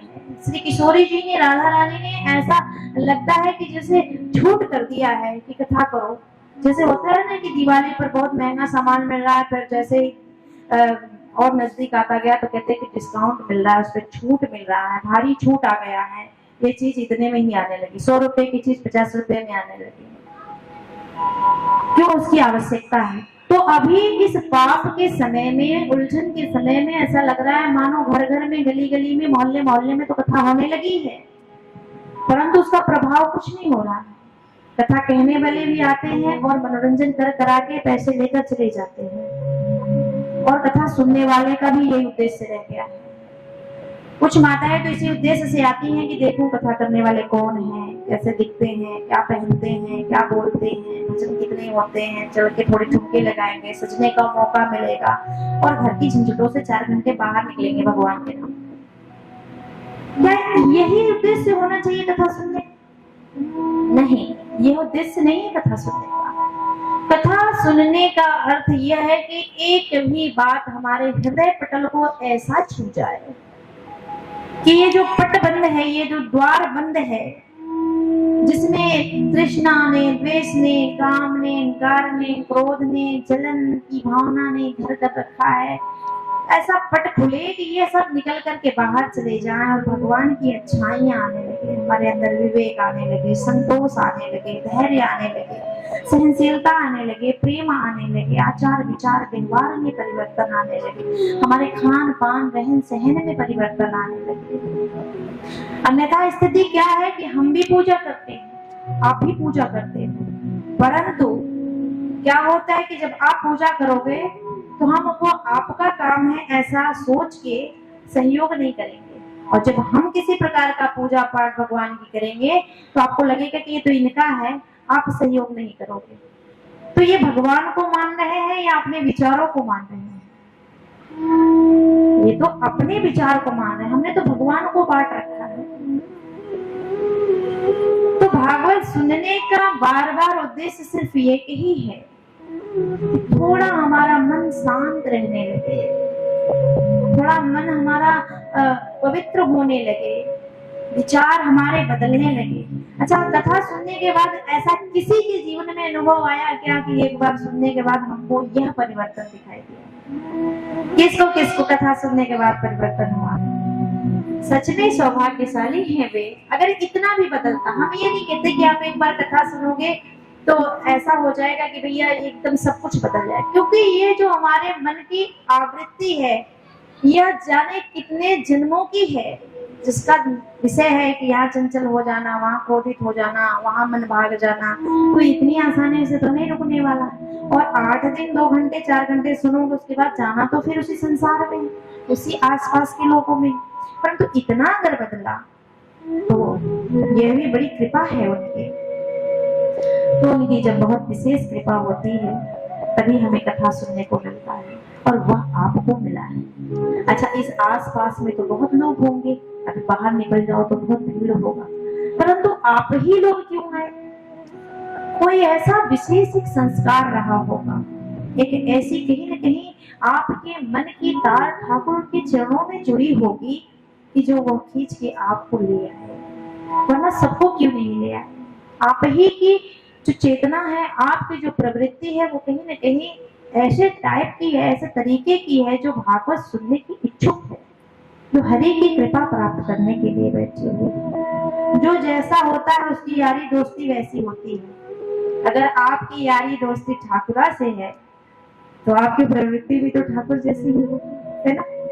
तो सौभाग्यशाली हैं आप लोग, या कथा सुनने के लिए बैठे हैं। देखो, भागवत का अर्थ ही यही है। यहाँ श्री से शुरू होता है, श्री का अर्थ होता है लक्ष्मी, है ना, श्रीमद् भागवत महापुराण। श्री का अर्थ होता है विजय, श्री का अर्थ होता है तिलक। तो जो भागवत श्रवण करता है उसको श्री का प्राप्ति होता है, यश की प्राप्ति होती है, क्योंकि भागवत के नाम में प्रथम शब्द ही श्री है। मद है यह, कहते हैं श्री मद। मद किसको कहते हैं? नशा को कहते हैं। कहते हैं ना कि इसको तो भैया धन का मद हो गया है, इसको तो सौंदर्य का मद हो गया है। तो यह मद है, किसका मद चढ़ता है? श्री का। श्री का अर्थात विजय का, तिलक का, अग्रगणी होने का, और कहते हैं लक्ष्मी का कृपा बरसता है, नारायण की साथ जो रहती है। मद अगर चढ़ जाए एक बार, भागवत जैसे मद चढ़ जाए किसी के अंदर, फिर जीवन भर उतरता नहीं है, परंतु पहले ये चढ़ता ही नहीं, चढ़ता ही बड़ी मुश्किल से। क्यों भाई? चढ़ेगा तो वो जिसका हम पान करेंगे, गले से उतारेंगे। अगर हमने मुंह में कोई नशा लिया, भांग लिया, धतूरा लिया, या कोई ऐसा नशीला पदार्थ लिया और हमने गले से नहीं उतारा, यहीं से बाहर गमन कर दिया, तो क्या वो नशा चढ़ेगा? नहीं चढ़ेगा।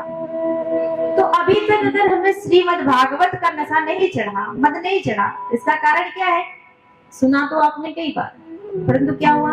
भगवान ने 2 कान दिए है ना, एक से सुनना, एक से निकालना है। उतारा ही नहीं, इधर नहीं आया, इसलिए मद नहीं चढ़ा। वरना मद चढ़ता तो फिर उतरता नहीं। आज सुबह में हमने किसी भैया को देखा, अशुभात हो रहे थे, वो कह रहे थे कि इनके लिए ही मेरा मन तड़पता है। अच्छा, आप लोगों ने अनुभव किया होगा कि हमें कोई कुछ कह के चला जाए तो हम फट रोने लगते हैं, किसी चीज की कमी हो जाए तो रोने लगते हैं, परंतु तो भगवान के लिए कितनी बार रोना आता है? जल्दी नहीं आता ना। तो रोना तो उस चीज के लिए आता है जिसकी चाहत होती है, जिसका प्रेम हमारे भीतर होता है। तो अगर भगवान के लिए अभी तक रोना नहीं है, इसका मतलब भगवान की चाहत नहीं है,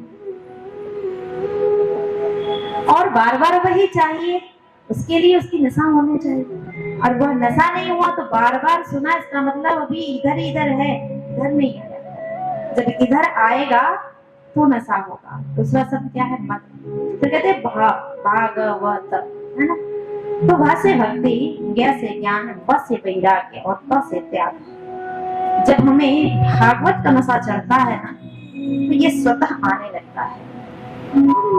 मेरा भाई को कहना नहीं पड़ा कि आप घर छोड़ दो, उन्हें प्रयास नहीं करना पड़ा कि घर छोड़ दो, वह स्वतः हो गया। क्यों? क्योंकि उन्हें वह मद चढ़ गया था। उन्हें कृष्ण से दूर रहना गवारा नहीं था, चाहे दुनिया छूटे तो छूटे।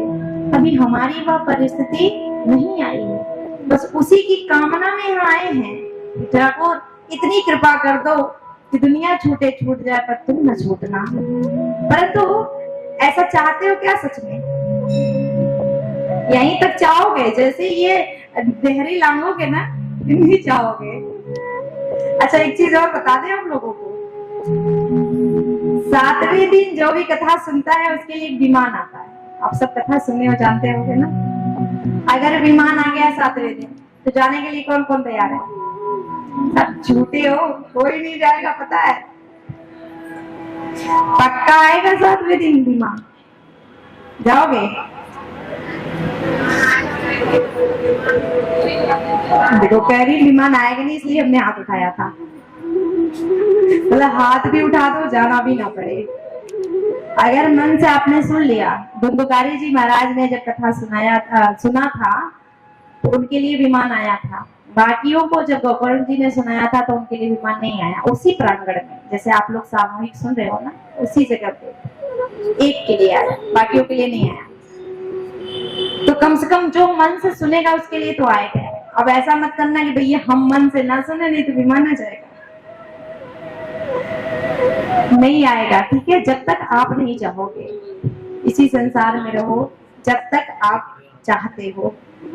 ऐसा भी नहीं, ऐसा भी तो नहीं है कि जब तक आप चाहो संसार में रहना है तो क्यों ना संसार से चले, वो भी नहीं चाहते हैं। आए बिना मर्जी के, रह रहे बिना मर्जी के, कौन चाहता है? जैसे ही घर में खटपट होती है तो मन करता है भगवान मर ही जाते तो अच्छा होता। माताएं ज्यादा सोचती है, देखो सब हंस रही हैं। घर में 100 बार सुनाती होंगी भाइयों को, अरे तुम्हारे काम कर करके हम थक गए हैं, अच्छा होता हम मर ही जाते। मरना नहीं चाहती, लेकिन हकीकत बात यह है। परंतु रहना भी चाहे तो रह नहीं सकते। जैसे ही हमारा समय आएगा हमें जाना ही पड़ेगा। तो जब इस संसार में आए बेमन से, रह रहे हैं बेमन से, जाना भी बेमन से है, तो कुछ ना कुछ अपने मन की तो कर लिया जाए। और मन की क्या करना है? शब्दों का खेल है। शब्दों से देवता मिलते हैं, शब्दों से परमात्मा मिलता है, शब्दों से हम आए हुए हैं, शब्दों से हमें खुशी है, शब्दों से हमें दुख है, शब्दों से ही तो सब कुछ है। और कहा भी है तुलसीदास जी ने कि कलयुग केवल नाम आधारा, कलयुग में हमारे लिए एकमात्र साधन है नाम, शब्द, दूसरा साधन भी नहीं है। कोई कह दे कि भैया त्रेता की तरह आपको यज्ञ ही यज्ञ करना है, कितने घंटे समय निकाल करके कोई आहुतियां डाल पाए? कितने ही घी और साकले ला पाएगा? नहीं ला पाएगा। कह दोगे आपको त्रेता की तरह तप तपस्याएं करनी है, कोई नहीं कर पाएगा। हमारे शरीर में वो बल नहीं है, हमें समय नहीं है, हमें समझ नहीं है, ग्रंथों का वेदों का ज्ञान नहीं है। कहो कि सतयुग की तरह सत्यवादी हो हम, कि हमारा तीसरा नेत्र खुला हो, हम सब देख रहे हो, जहां चाहे आते जाते रहे, वह भी सामर्थ्य नहीं है। तो कलयुग के प्राणी है, तो कलयुग की जो परंपरा है उसी से ही तो हमारा तारण तरण होगा महाराज।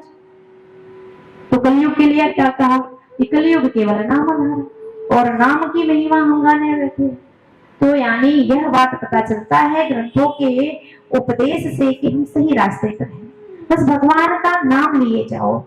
और इतनी छूट दे दी इस कलयुग में कि आप कैसे हैं, शिवालय से लेकर शौचालय तक उस नाम का ध्यान होना चाहिए। हम वो भी नहीं कर रहे हैं। कह दिया कि रोटी बनाते बनाते भी आप गुनगुनाते रहो ठाकुर का नाम, हम नहीं करते। रोटी बनाते बनाते पतिदेव को, बच्चों को 4 बातें सुना लेंगे, लेकिन ठाकुर का नाम नहीं लेंगे।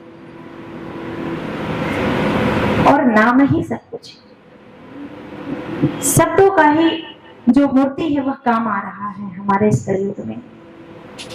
तो हमने जब भागवत के बारे में उनका नाम समझ लिया, तो अब यह कहते हैं कि आइए उसका महात्म जानते हैं। तो अभी सभी लोग हमारे साथ साथ श्रीमद् भागवत महापुराण के जो 6 अध्याय का महात्म है, जिसे पद्म पुराण ने गाया है, उसके प्रथम अध्याय के प्रथम श्लोक को हम गुनगुनाते हैं और फिर 7वें दिन हम जाकर के जब इस ग्रंथ को पूर्ण करेंगे तो इस ग्रंथ के आखिरी स्कंद के आखिरी अध्याय के आखिरी श्लोक को एक साथ मिल करके बोलेंगे, जिससे जो बीच में अगर नहीं आ पाता है तो उसका संकट लग जाएगा। तो हम बोलते हैं साथ में, आप लोग बोलना, एक मंत्र बोलेंगे हम लोग।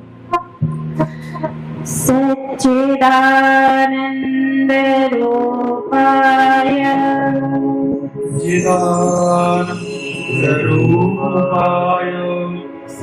सच्चिदानंद रूपाय सच्चिदानंद रूपाय विश्वोत्पत्त्यादिहेतवे विश्वोत्पत्त्यादिहेतवे विश्वोत्पत्त्यादिहेतवे विश्वोत्पत्त्यादिहेतवे तापत्रय विनाशाय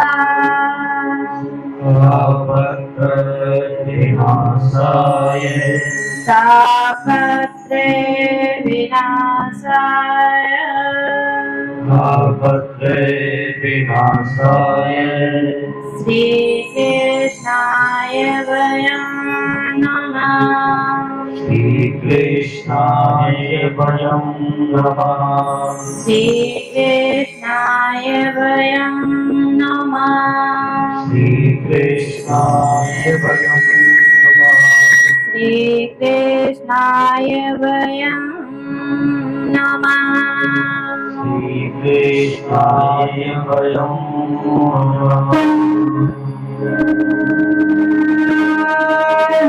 महात्मा के पहले अध्याय के पहले श्लोक में क्या कहते हैं?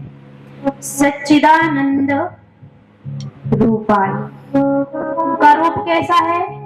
सतघन चितघन आनंद। सिर्फ उन्हीं का यह स्वरूप है, अन्य किसी का नहीं, हमारा आपका नहीं, इस चराचर जगत में किसी का नहीं। सत्य भी नहीं है, चित्त भी नहीं। चित्त का अर्थ होता है सर्वत्र व्याप्ति। चित्त भी नहीं है और आनंद तो महाराज ही नहीं, सुख भी नहीं है, आनंद की क्या बात करें।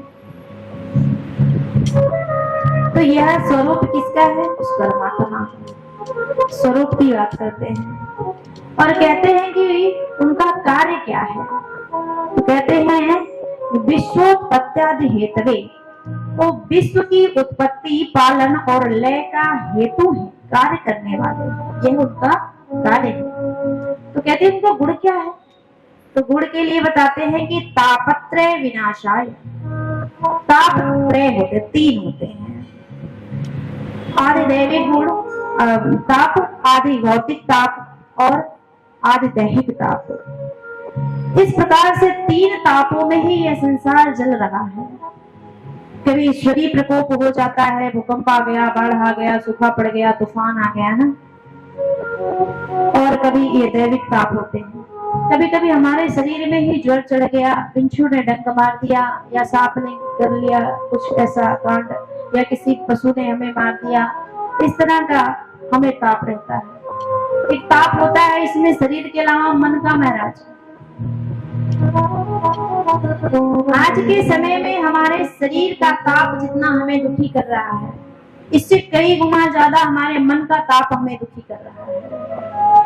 हर व्यक्ति अपने को कहता है कि बड़ा टेंशन है, बहुत मन व्याकुल है, अभी हमको बहुत टेंशन है। किसी की बीपी हाई हो रही है, किसी की लो हो रही है, कोई डिप्रेशन की दवाई खा रहा है। यहाँ से सभी व्यग्र हैं, यहाँ उथल पुथल मचा हुआ है। पढ़ते हैं पढ़ते ही हैं, उतरता कुछ नहीं है। खाते हैं फिर खाते ही हैं, लगता कुछ नहीं है। सोते हैं सोते ही हैं, निद्रा वो शांति वाली मिलती नहीं है। धन भी कमाते हैं पर बचता नहीं है, इस बात का टेंशन है। एक सन अभी जल रहे थे ना, आज तो थोड़ी बारिश हो गई, आप लोगों के ऊपर कृपा हो गई ठाकुर जी, सन्मान्य सूरज। अभी कल तक क्या हालत था? एक सन में ऐसी हालत कर रखी थी, क्या कहते हैं, टेंशन। 10 सन है भीतर, 10 सन है और 10 सूरज जहां जल रहा हो, कितनी गर्मी होगी महाराज, कितना दुख होगा, कितना ताप होगा भीतर, वो तो वही जाने जिसको टेंशन है। अब एक सूर्य को शांत करने के लिए यह एक बारिश, एक इंद्र भगवान की कृपा काफी हो गई। रात को हल्का सा बारिश हो गया, सुबह हो गया, मौसम सही है, सामान्य है, शरीर को उतना उथल पुथल नहीं है। अगर थोड़ी और हो जाए तो शाम तक तो महाराज, अगर ढंग से हो जाए तो फिर क्या होगा, कूलर और पंखे तो नहीं चलेंगे और मन करेगा कुछ ओढ़ के सो, नहीं तो ठंडी नहीं सहेगा। ठंडा हो गया सब, एक सन को ठंडा कर दिया इस बरसात में। और जो भीतर 10 सन है, 10 सन है, 10 सूर्य है, उसका ताप कौन शांत करेगा? कौन करेगा? इसका भी हमने नाम लिया, सच्चिदानंद रूपाय सतघन चितघन आनंद घन। तो ये आनंद तो ढूंढ रहे हैं आप। देखो एक मक्खी होती है ना, शीशे के एक कमरे में बंद हो जाती है, जो पार सब दिख रहा है, पारदर्शी शीशा है, वो भिनभिना रही है, उसमें टंक मार रही है, उसे बाहर निकलना है, उसे दिख रहा है बाहर का सब संसार, पेड़ पौधे दिख रहे हैं, हरियाली दिख रही है, खुलापन दिख रहा है, सब कुछ दिख रहा है, परंतु वो निकल नहीं पा रही। उसको यह अनुभव में तो है कि जहां मैं फंस गई हूँ, जहां मैं अटक गई हूँ, जहां से निकल नहीं पा रही हूँ, इसके बाहर सब दिख रहा है, अच्छा अच्छा है सब कुछ, मैं वहां जाना चाहती हूँ, तो निकले कैसे? यह रास्ता उसको नहीं मिल रहा। परंतु उस कमरे में कहीं ना कहीं एक दरवाजा तो होगा ही, शायद जहां तक उस मक्खी की पहुंच नहीं होगी। और जैसे ही उस दरवाजे के पास वो जाएगी, उस दरवाजे का पता लगाएगी, तो फिर क्या होगा? उस जिस संसार में वो जाना चाहती है वहां जा सकती है बड़ी सहजता से। हमारे भीतर भी वही मक्खी बैठी है महाराज। हमें यह चीज पता है कि कहीं न कहीं बहुत शांति है, बहुत सुकून है, कहीं बहुत आनंद है, जहां हम चले जाएं। कहते हैं ना कि ऐसा मन करता है कहाँ चले जाए शांति मिले, तो मन यह तो अनुभव करता है कि कहीं न कहीं तो है शांति, पर कहाँ है? उसका दरवाजा नहीं मिल रहा, उसका रास्ता नहीं मिल रहा है। और जिस दिन रास्ता उस कमरे में जैसे आसपास ही था, मक्खी ढूंढ नहीं पा रही थी, हमारे भी आसपास ही होता है। हमारे गुरुजनों ने, हमारे संतों ने, हमारे ऋषियों ने, महर्षियों ने यही तो बताया है ग्रंथों में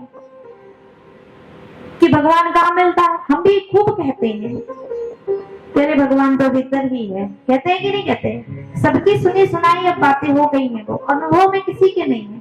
जानते सब ये है कि भीतर से ही कहीं रास्ता आनंद की ओर जाता है, परंतु कैसे ये नहीं पता। अब किसी को सब्जी भी दे दो, तेल भी अलग से दे दो, मसाले भी दे दो, चाकू भी दे दो, सब कुछ दे दो, परंतु उसे तो नहीं खाया जा सकता।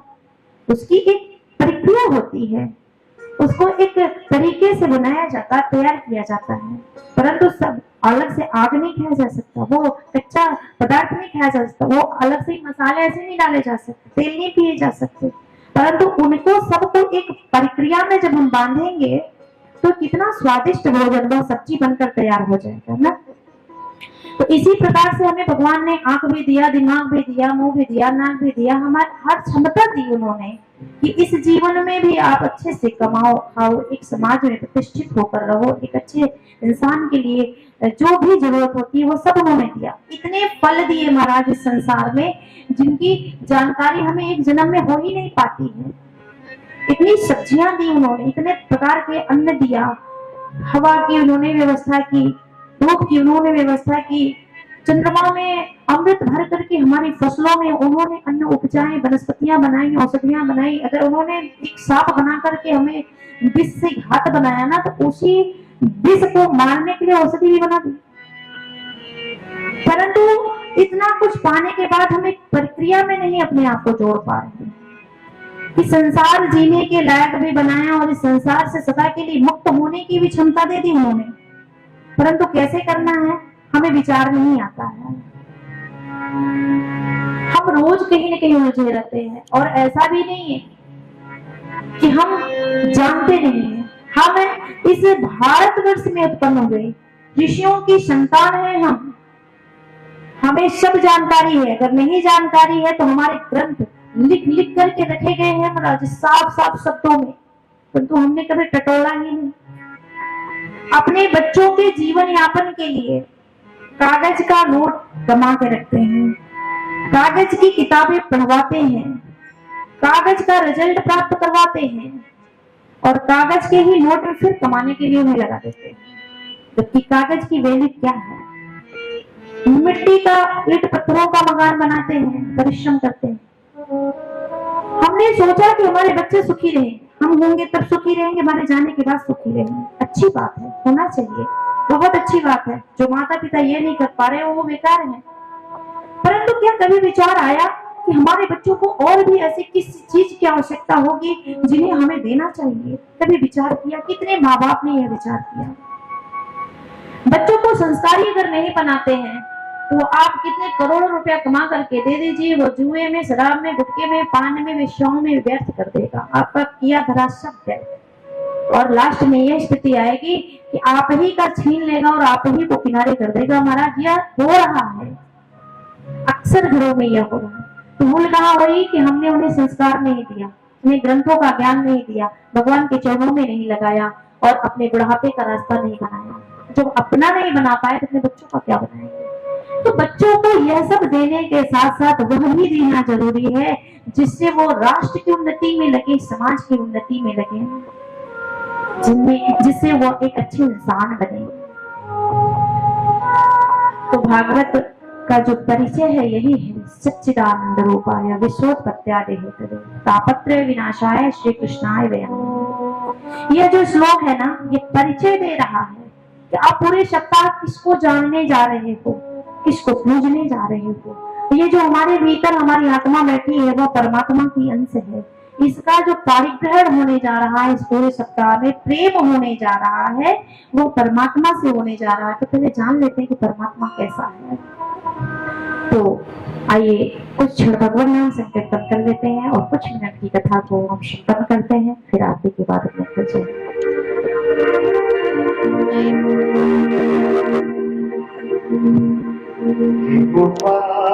कितना देरी चला है?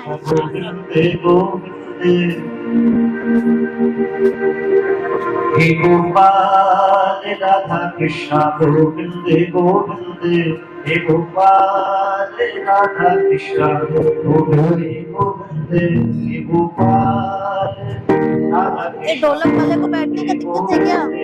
हे गोपाल राधा कृष्ण गोविंदे गोविंदे, कृष्ण गोविंदे गोविंदे, कृष्ण गोविंदे गोविंदे, कृष्ण गोविंदे गोविंदे, कृष्ण गोविंदे गोविंदे। हे गोपाल राधा कृष्ण गोविंदे गोविंदे, हे गोपाल राधा कृष्ण गोविंदे, हे गोपाल राधा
Thank you.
लोग बैठे हो, उनमें सब में समान नहीं आ सकता ज्ञान प्रेम।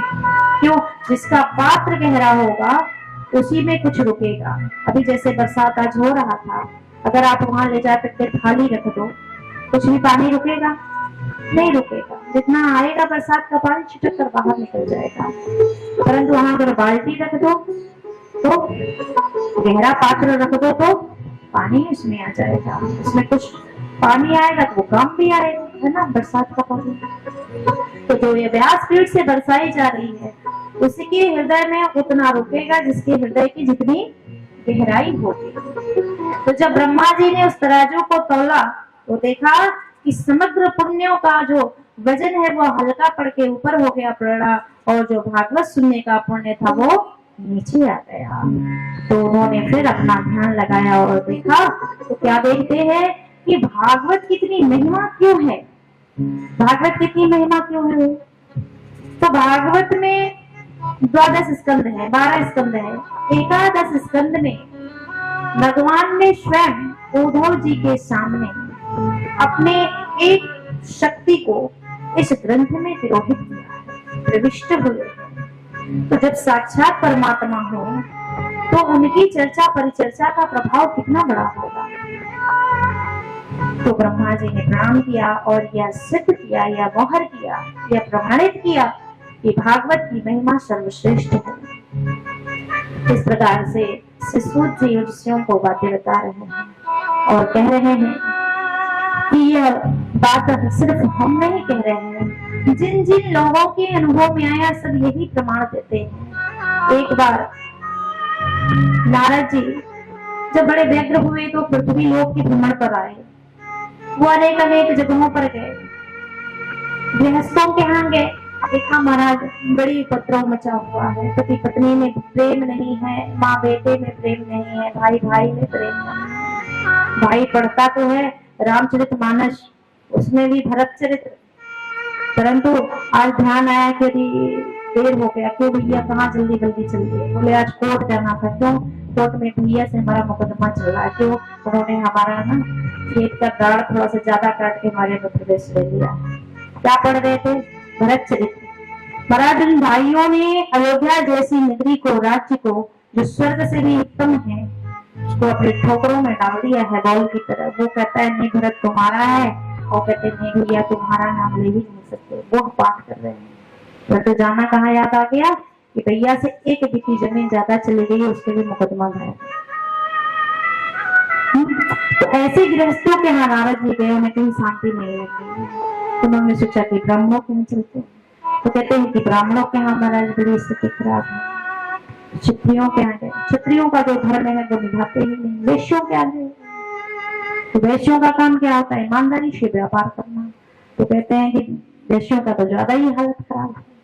तो उसके बाद तो फिर शूद्रों के हाथ, शूद्रों में तो सेवा भाव ही नहीं है महाराज। ऐसे ऐसे करके वो साधु संतों के आवाज, साधु संतों में भी जो जिस नाम को लेकर के अपने को प्रतिष्ठित किया हुआ है उसका लक्षण दिखाई नहीं देता।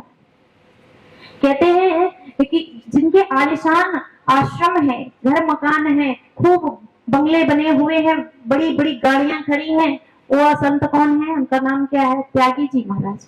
जिनमें त्याग ही नहीं है, जिनके घर से बच्चों के रोने की आवाज आ रही है, खेलने की आवाज आ रही है, वो ब्रह्मचारी जी महाराज। मतलब बिल्कुल उथल पुथल मचा हुआ है संसार में, जो जो दिखता है वैसा है ही नहीं, बड़ी विडंबना है। तो उन्होंने सोचा कि कहीं सुकून नहीं है तो चलो वृंदावन धाम में चलते हैं।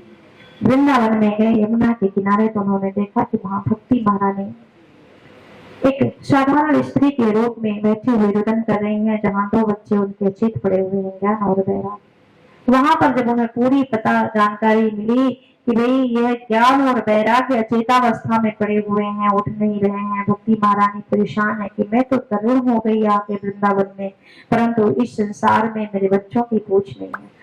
आज भी वही स्थिति है। कहते हैं सूत जी की जिनकी भक्ति ऐसी हो, जिनमें ज्ञान और वैराग्य ना हो, तो भक्ति कैसी है? देखो भक्ति के पुत्र हैं ये दोनों, कौन? ज्ञान और वैराग्य। और ये दोनों ना हो, जिसके पुत्र ना हो, पुत्री ना हो, कौन होता है? बांझ।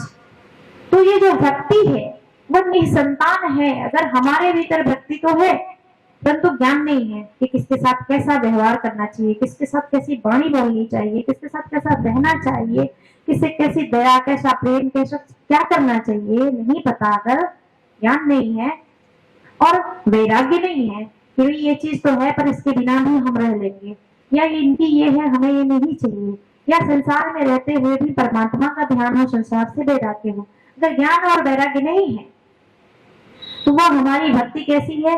निसंतान है, निंझापन को प्राप्त है। ऐसी भक्ति हमेशा दुखी रहती है।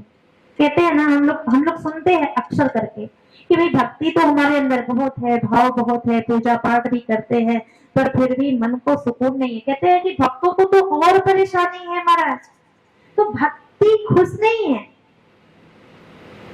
भाई जिसकी संतान नहीं होगी वो खुश रहता है क्या?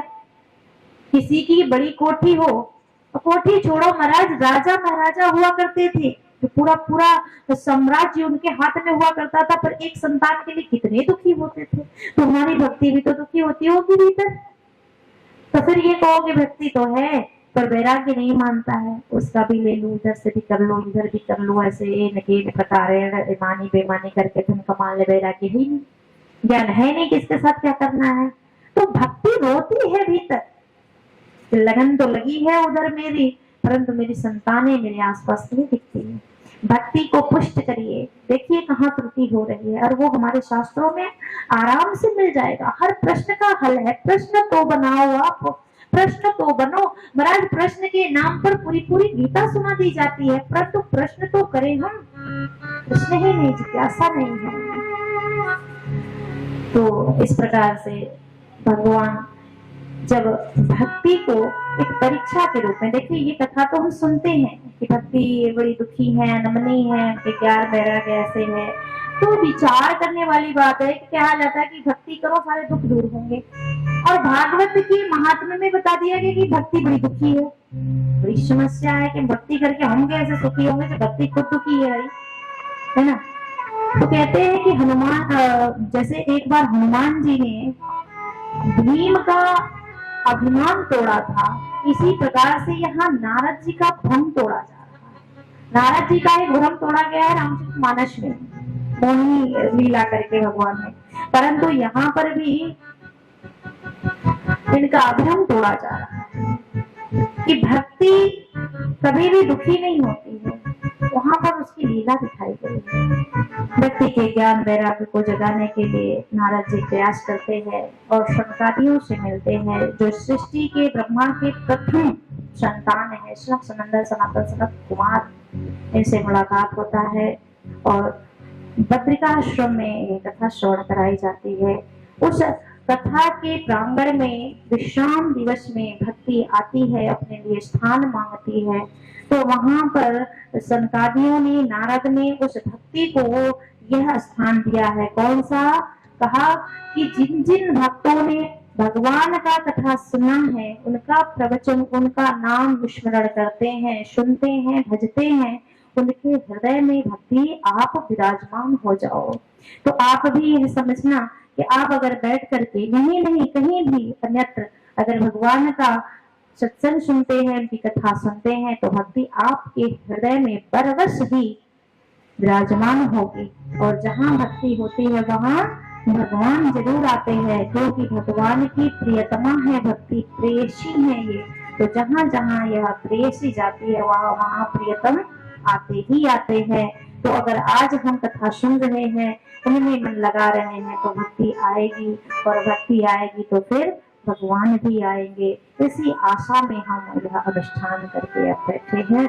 और आज की कथा आइए विश्राम की ओर लेके चलते हैं, और बाकी सब कथा हम कल जल्दी रिपीटेंगे, क्योंकि आज हमने सिर्फ आप लोगों को अधिक से अधिक बाहर की बातें बताने का प्रयास किया, ताकि हम अपना मन इसमें लगा पाए। अभी हम यह सुनेंगे कल कि भगवान की अन्य अन्य लीलाएं कैसी हैं। यह कथा जो परीक्षित को सुनाई गई, वह क्यों सुनाई गई, सुखदेव जी का जन्म का तत्व कैसा है, यह ग्रंथ की रचना आखिर कैसे हुई है, इसमें कितने श्लोक हैं, कितना अध्याय है, कितने स्कंद है, इसका बृहद जो स्वरूप है वो कैसा है, यह सब जानकारी हम कल की कथा में लेंगे। कल हम इस ग्रंथ में प्रवेश लेंगे। आज सिर्फ हमने कहा इनकी महिमा को जाना। देखो, महिमा जानने के बाद ही हमें किसी से प्रेम, लगाव, सम्मान हो सकता है। हमारे मध्य में कोई एक बड़ा विशिष्ट आदमी आके बैठ जा, महिला आकर के बैठ जा, परंतु हमें उनकी जानकारी नहीं, उनका परिचय नहीं है ना, तो हम उनका सम्मान या उनसे प्रेम कर पाएंगे? नहीं करेंगे, हम जानते ही नहीं उनके बारे में। परंतु जैसे ही हमें यह बता दिया जाए कि ये कौन है, इनकी क्या महिमा है, गुण क्या है, इनका स्वभाव क्या है, समाज में इनकी प्रतिष्ठा क्या है, समाज के लिए करते क्या है, अगर ये जानकारी हो जाए और वो सज्जन निकल पड़े तो कितनी श्रद्धा बढ़ जाती है ना। तो ये 7 दिन तक हमें इनसे श्रद्धा हो, इसलिए हमने इनके बारे में जाना है, और कल से हम इनको अपने हृदय में उतारने का प्रयास करेंगे, इनकी गहराई में, इनकी सच्चाई में जाने का हम प्रयास करेंगे। तो अब आइए कुछ क्षण भगवान नाम संकीर्तन करके मस्ती में, आनंद में होते हुए भगवान की आरती उतारेंगे। आज के लिए जो भी भूल चूक हुई वह क्षमा मांगेंगे। कल के लिए कथा सुनने के लिए समय, शक्ति और मन में भक्ति मांगते हुए आज अपने घर को जाएंगे। कल सही समय पर आकर के हम आप फिर कथा के क्रम में आगे चलेंगे। बोले सेवा के बिहारी लाल की जय।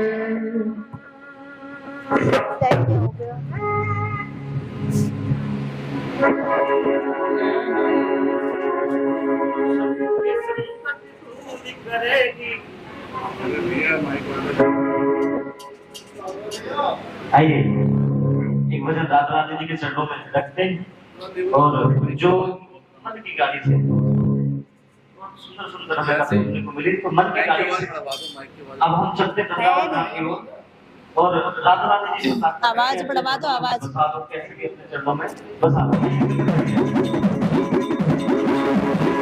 संकट दूरी करेगी, सबके संकट दूरी करेगी, वो बचाने वाली बचाओ, वो बचाओ, बचाओ।